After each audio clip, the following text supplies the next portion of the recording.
You ever look at the world and just think, that's not fair? Yeah, it's a feeling we all know. But what if the biggest injustices we see, the really huge ones, aren't just about bad luck?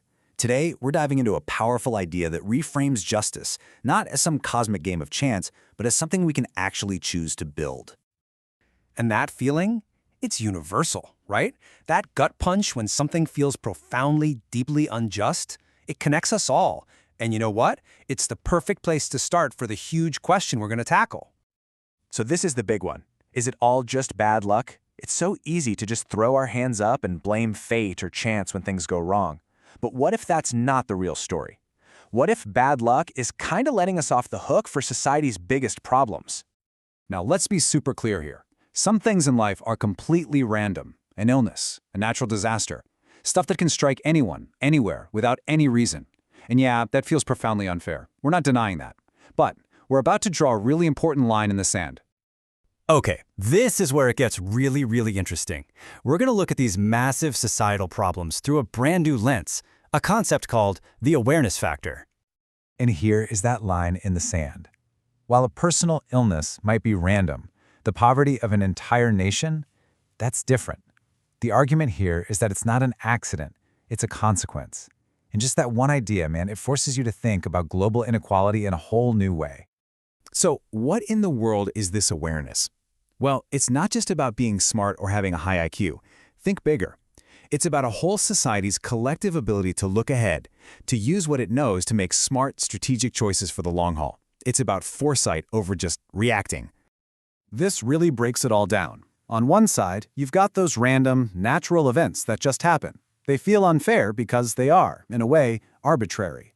But on the other side, you have these big societal outcomes. And this whole framework suggests those aren't random at all. They're a direct result of a society's awareness or, its lack of it. All right, to make this whole idea feel a little more real, let's run a thought experiment. It's a pretty simple story, but it's amazing how well it shows this awareness factor in action, shaping the destiny of a whole country over decades. Okay, here's the setup. Picture two poor countries. They start out completely identical. Same resources, same population, same everything. There is only one difference: the mindset. Country A is, well, they're the unaware. They lack that collective foresight. And country B, they're filled with it. Now we hit fast forward and just watch what happens over 50 years. For a while, nothing much changes, but then you see it right there on the timeline. Around the 20-year mark, their paths start to split, and by year 50, they are in completely different universes. So let's see how that happened. So in country A, the path of unawareness, things go pretty much how you'd expect. With no long-term planning, the population just explodes. They're cut off from the rest of the world, they don't bring in any new talent, and they just get stuck in this downward spiral that makes them poorer and poorer. But then you look over at country B. It's a totally different story. Their awareness leads them to make totally different choices. Even with a little bit of money, they invested in learning. They hire experts, they work on good governance, they think about population growth. It's all about making small sacrifices now for a much better future. And after 50 years, wow, the results are just stark. The two countries might as well be on different planets. Country A is trapped, but country B has built a real foundation for prosperity. And remember, the only thing that was different was their collective awareness. It wasn't luck, it was a blueprint. So, what's the big lesson here? That thought experiment wasn't just a fun story.